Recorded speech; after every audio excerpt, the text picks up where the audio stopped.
Meanwhile, AIADMK led by E. Palaniswamy is also struggling to play catch-up with the DMK, which has gained momentum over its Dravidian counterpart. Interestingly, today in a CNN News 18 exclusive, Union Minister Nirmala Sitharaman has lashed out at the DMK while campaigning in Tamil Nadu. Sitharaman has attacked the Dravidian ideology, calling it discriminatory, differentiating and a separatist one.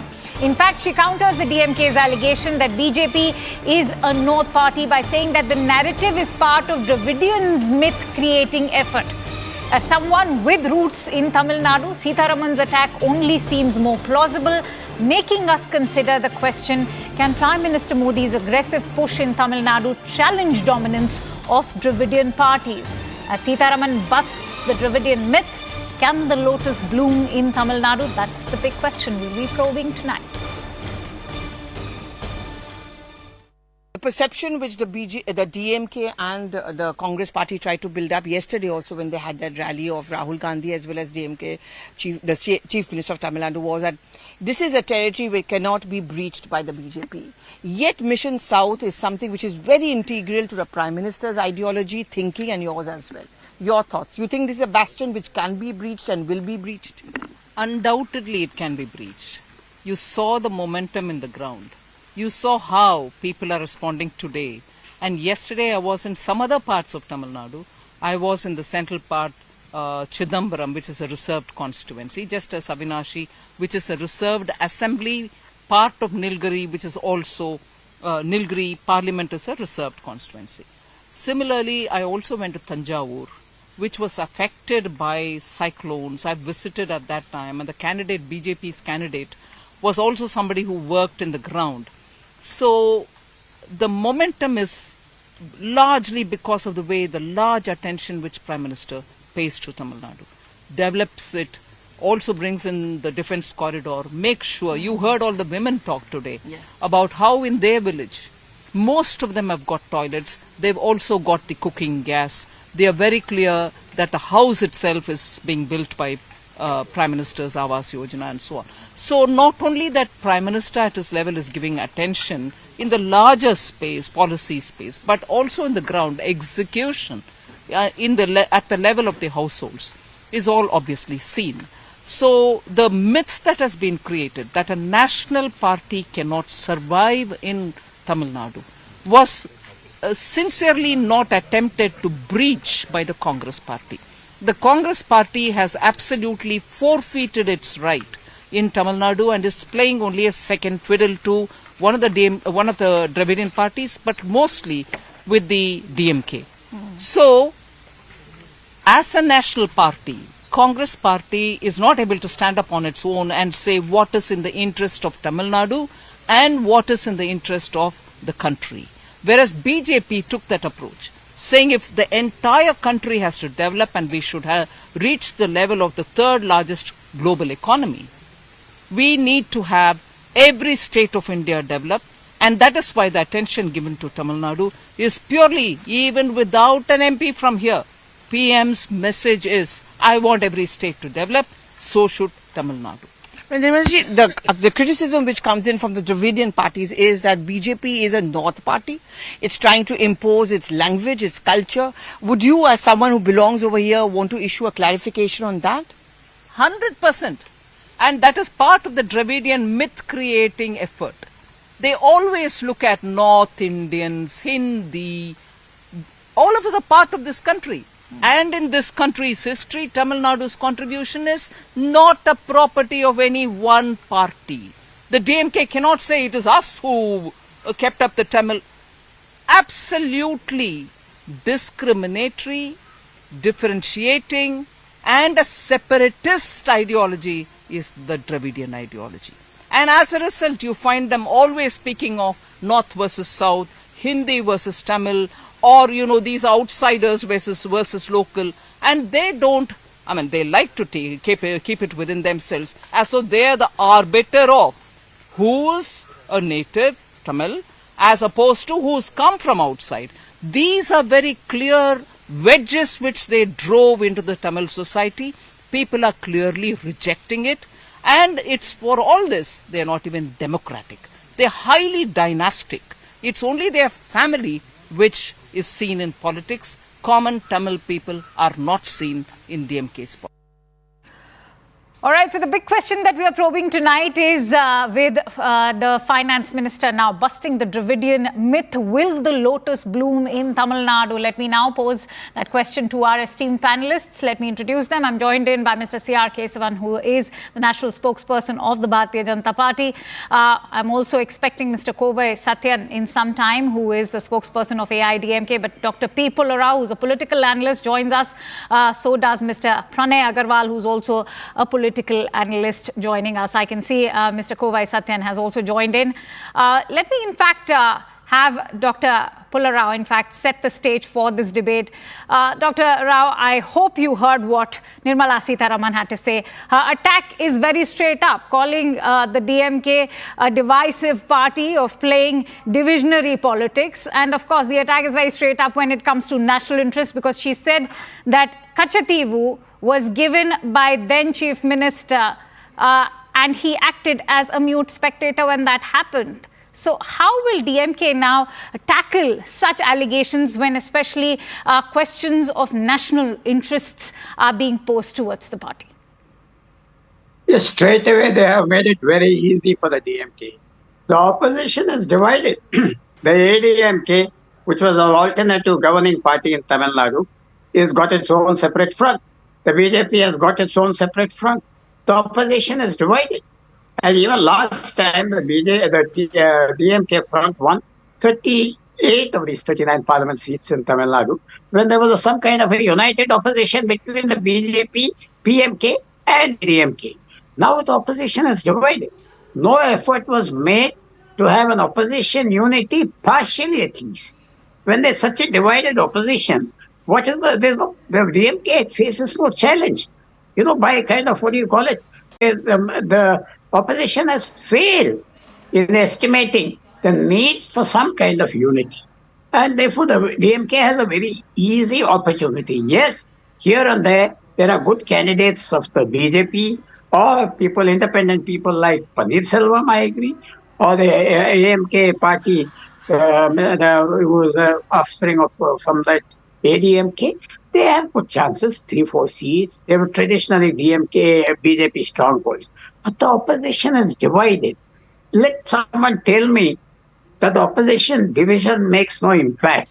I don't believe that. Therefore, the DMK has it easy.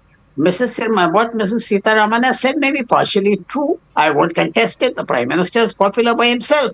But on the ground, you need somebody to get you the votes. I appreciate the honesty. I appreciate the honesty, which is why I'd like to, in fact, bring in Pranay Agarwal. Pranay Agarwal, the buzz is very much that BJP will be able to capitalize on the anti-DMK vote, which perhaps is also something that the AIA-DMK has not been able to capitalize on and fill that void which was created after the passing of the late Jayalalitha. What is your view? So, Akanksha, yes, I would say clearly winds of change are blowing across the Tamil Nadu coastline.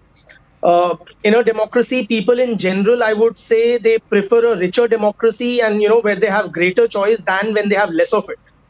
So, BJP's entry into Tamil Nadu politics is a welcome development from the perspective of the Tamil people. Mm-hmm. Whether that translates into seats and how many is the million-dollar question, of course. Why Tamil Nadu matters to the BJP, you need to appreciate, Akanksha. Now, BJP state as well as central leadership has been putting in a lot of effort in the South in general and Tamil Nadu in particular. Whether it is the incessant campaigning or public rallies, or the Prime Minister himself has made numerous visits to Tamil Nadu even during non-election times. Whether it is Annamalai's 7-month Padayatra and aggressive campaigning and, making assertive allegations against corruption and dynastic politics, all have to be read in this context. Please appreciate BJP currently is at its lowest possible in Tamil Nadu. So it can only improve its position. the DMK Congress alliance had swept the Lok Sabha elections in 2019 in Tamil Nadu, despite Modi wave in the rest of the country. All right, fair enough. Right? You've made that point. Let me also bring in Kovai Satyan on that note. Kovai, Pranay has made a very valid point. Right now, it's like a blank slate which the BJP is willing to fill. And of course, this is going to be a work in progress if you look at BJP's prospects in Tamil Nadu. But I'd like to refer to what CM Stalin had to say. He's tom-tom the jobs that have been created by the Dravidian model of governance in the past 3 years. He's clearly posed that question, what has the BJP done? What has the AIADMK done? And that's why I want you to tell what is the BJP planning to do? Is the BJP sort of adept enough to replace that template of Dravidian governance with governance of development, with governance of national interest? And what will that governance look like? Let me give a straightforward answer. Absolutely not. Whatever model of development that BJP talks about or BJP boasts about is long achieved in Tamil Nadu by the Dravidian parties. Take any metrics, be it education, healthcare, social development, any metrics you take it, Tamil Nadu leads when it compared to other states. Let me tell you, ma'am, on a war room, all the strategies will look colorful and nice. It will give you a pleasing result after the discussion. But what actually happens on the war field matters most. So BJP's social media strategy, BJP's media strategy may give them the happiness that all is well for them in Tamil Nadu. But on the ground, it is between DMK and AIADMK. I am today in Coimbatore, which is my native. Since the morning, I am only aware that Nirmala Sitharaman is also here by looking at the media. I couldn't even see any momentum on the ground. Since morning 7 o'clock till now, I took a break for this interview. Till now, we are roaming in all the nooks and corners of Coimbatore campaigning with our rally. I couldn't even find any BJP person, or I couldn't find any presence of BJP. Because the fact is that when they do campaign, you go and complain in the police stations. Of course, that's not posed to you. But let me bring in CR Kesavan. When the campaign time is 7 o'clock, when the campaign time is 7 o'clock, I'm running short of time, and I see and you come late CR and say it is my very patiently awaiting his turn. CR Kesavan, please come up with the rebuttal to that, but do talk about how, in fact, Ms. Nirmala Sitharaman is now talking about replacing that divisive I took a break template. From the campaign to attend this debate. At least you'll appreciate the fact I took a break from the campaign to attend this debate. Absolutely appreciate it, but do appreciate the presence. Let me complete my statement. Right, do appreciate. Let me complete my statement.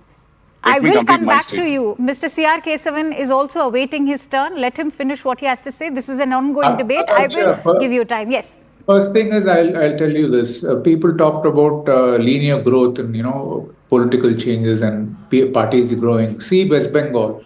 In 2014, we had 2 seats, and then in 2019, it became 18 seats, and our vote share went to 40%. Similarly, the groundswell of support for the Prime Minister and the BJP is going to be an inflection point in Tamil Nadu, and I'll tell you why. People are talking about growth model in Tamil Nadu. The borrowing is 8.5 lakh crores. The DMK in the last 35 months has borrowed 3.5 lakh crores, riddled with corruption. See the contrast of the Prime Minister Modi ji. These people talk, empty rhetoric of social justice. The Prime Minister has delivered social justice through non-discriminatory delivery of developmental programs worth 11.5 crores. That's staggering. I mean, the people in Tamil Nadu for the first time are seeing, corruption-free governance percolate, and they see an alternative. They are fed up with the politics of the DMK. This misrule, dynastic politics, drug menace, increase in price essentials. They said they'll ban TASMAC. They have, increased the revenue of TASMAC, and it's flooded, the homes of Tamil Nadu with liquor, and the women are suffering. In contrast, see the Prime Minister's model, 2.67 lakh crores has been given to 5.54 crore people in Mudra loans, benefiting women and youth. But CR Kesavan, Stalin has also been very vocal in his attack by saying that he's compared the Prime Minister to a migratory bird. He said that, it's only a season when you see the Prime Minister. Let me counter that, and I'll give you time. He said that, the Prime Minister is like a seasonal migratory bird, that he's only arriving here when the seasons arrive. What is he planning to do? In fact, they've accused the centre of not even shelling out a penny when the floods struck the state. That is because they are rattled by the popularity of the Prime Minister. The DMK and the India Alliance are a pack of vultures. who've been circling around the people and sucking them out. And we gave, 1,000 crores for the flood relief. Everybody knows that. Let me just say this. See, the people are seeing the hypocrisy of Rahul Gandhi and Stalin. Yesterday, they were on a stage.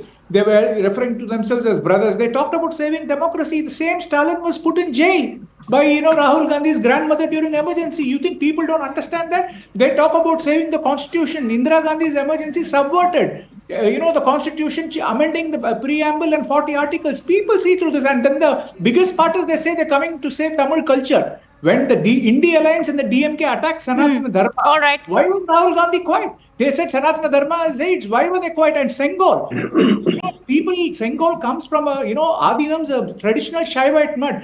The Congress party disregarded, dishonored, and demeaned it, put it as a walking stick in the museum. Narendra Modi ji revived it and brought it back to its glory. You think the people don't see the hypocrisy here? I'll tell you this in conclusion, Akanksha. The people of Tamil Nadu know that Modi ji's guarantee is the vaccine to defeat the DMK virus of misrule and failed politics. And all right, I can see Dr. Pulla Rao is wanting to come back. But Dr. Rao, can a blend of faith with politics sort of help BJP dent the prospects of DMK or even an AIDMK, or will this be counterproductive to a state which is known, for this model as far as the Dravidian model or that entire movement is concerned?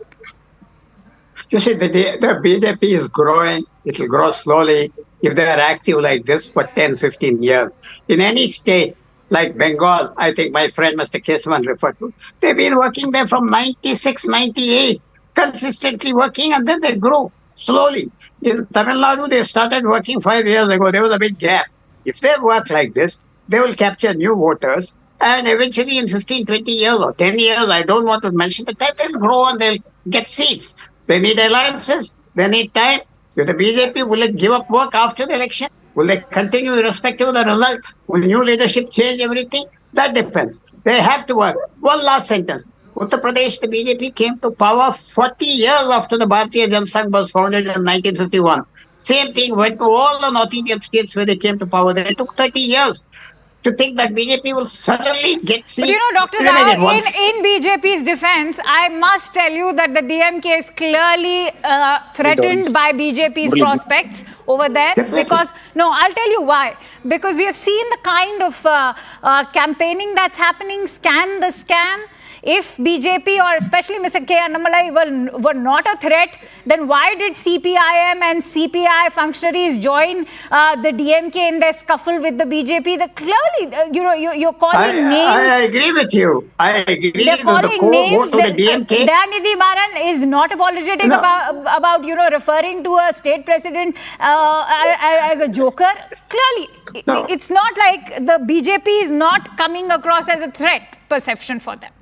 No, the DMK and ADMK, their core voting has come down to 25%, 26%. They need allies. That's how they're getting power. That's what I said. You need allies. The BJP did not ally with the ADMK, or the BJP did not find allies. If it wants to grow, it is going to take time. Pranay, how do you, in fact, put into perspective BJP's own prospects? Do you think BJP is now going to witness a strategic shift in the mindsets of the Tamilian voter compared to a 2014 or a 2019? Akanksha, I would say BJP's prospects, to put it mildly, are very bright. And let me explain why. In the last 20 years or the last 4 Lok Sabha elections, the BJP has in all managed to secure only 1 Lok Sabha seat from Tamil Nadu. Right? So BJP simply doesn't have much to lose in Tamil Nadu. When you are at the bottom, the only way you can go is up. Seats. So if the BJP bags merely 2 seats out of 39 in Tamil Nadu in these Lok Sabha elections, Annamalai will have something to boast about. In fact, he will receive a pat on the back from Mr. Modi and Shah. And it's not just in terms of number of seats, more importantly in terms of vote share. For the first time, BJP is quite likely to cross double digits in terms of vote share in Tamil Nadu, securing anywhere from 8% to 15%. Right? And it is very important for the BJP to breach Tamil Nadu and also neighboring Kerala so that, it can shake off its Hindi heartland North Indian party tag. Earlier, BJP had one major drawback in Tamil Nadu, which was the lack of a strong state level leadership. And that they have tried to make good by investing in Annamalai. he is likely to attract the votes of youth and those seeking an alternative to the Dravidian parties. Whether crowds at his rallies and Padyatra translate into votes and then votes into seats, that remains to be seen. Absolutely. In fact, CR Kesavan, do you think you'll be able to translate that kind of popularity that K Annamalai seemed to have garnered through that Padyatra? Can that now translate into votes and subsequently into seats? That's a big question. What was lacking so far till 2019? Where is it that the BJP is now trying to make up for that void? See, Mr. Annamalai has been very effective in taking the Prime Minister's politics of development to the grassroots, and his Yan Makkal Yatra was very successful in doing that. People know that 1.5 lakh crores of road infrastructure, 2,000 kilometers of railway electrification, defense corridor, Kashi Tamil Sangamam. See, the Prime Minister has a very special place, for Tamil Nadu, in his heart. And he wants a developed Tamil Nadu to play an important role. And he said it. He feels that the women and youth of Tamil Nadu will be the driving force for a Viksit Bharat. So the people of Tamil Nadu realize what corruption-free governance can do for them. They want to play an important role in a developed India. And that is why when they see an alternative, they will definitely come in droves and vote for the Prime Minister. And let me tell you one thing. They were talking about alliances. In 1998, the BJP had won 3 Lok Sabha seats. In 1999, we had 4 Lok Sabha seats. In 2014, we had 19% won 2 Lok Sabha seats. This, I am telling you again, Akanksha, it's an inflection point. And the people of Tamil Nadu will come out and see, and like you rightly said, see the way they are attacking the BJP because they are scared.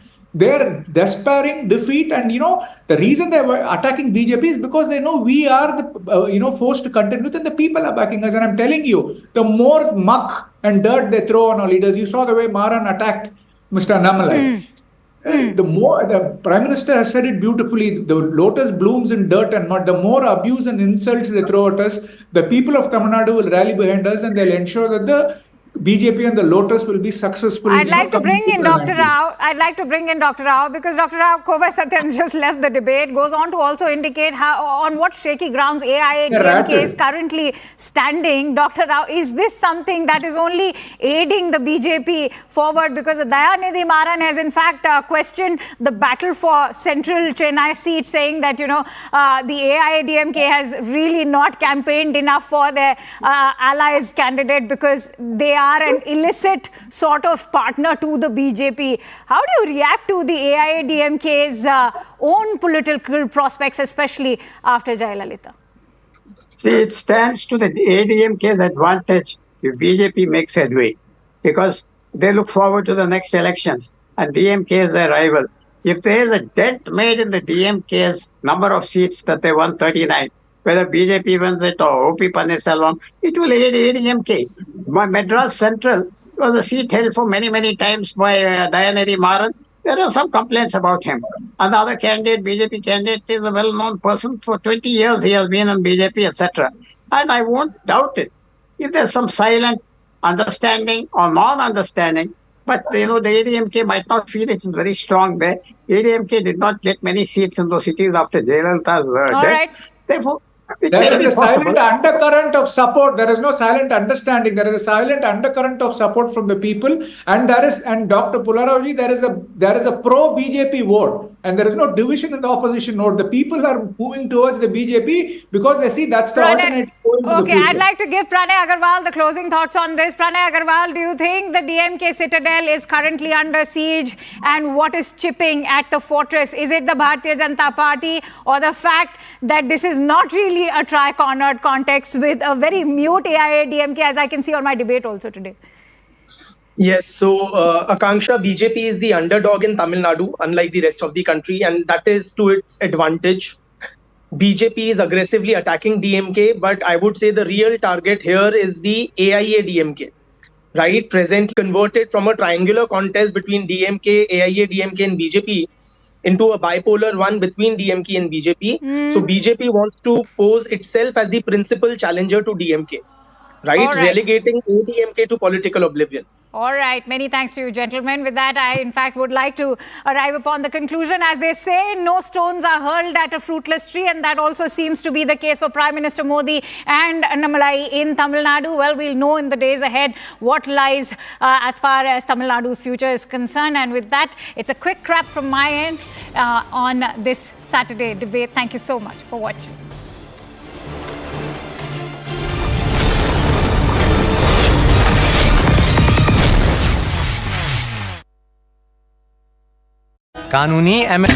Don't. That was U.S. President Joe Biden's answer Friday when asked what his message to Iran was as Israel prepares for a possible attack. We will support Israel, we will help defend Israel, and Iran will not succeed. Warnings grew of retaliation for the killing this month of a senior Iranian commander in the country's embassy in Damascus. Israel did not claim responsibility for the airstrike. But Iran's supreme leader, Ayatollah Ali Khamenei, said Israel, quote, must be punished and shall be for an operation he said was equivalent to an attack on Iranian soil. Countries including India, France, Poland, and Russia have warned their citizens against travel to the region, already on edge over the war in Gaza, now in its 7th month. Germany and Austria on Friday called on their citizens to leave Iran. The Israeli military said it had not issued fresh instructions.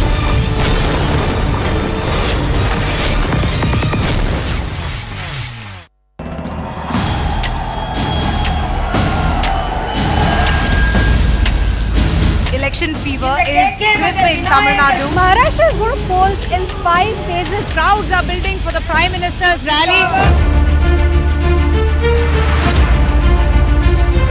Congress is hoping this time it can snap some seats from the BJP. Corruption, Hindutva and Vikas remain the core pitch for the BJP.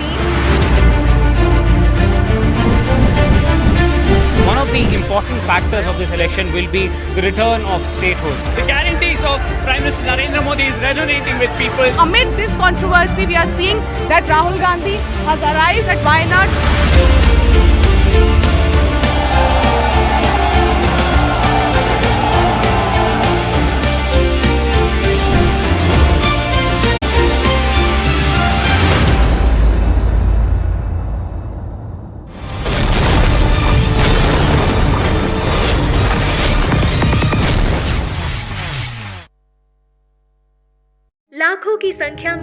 Don't.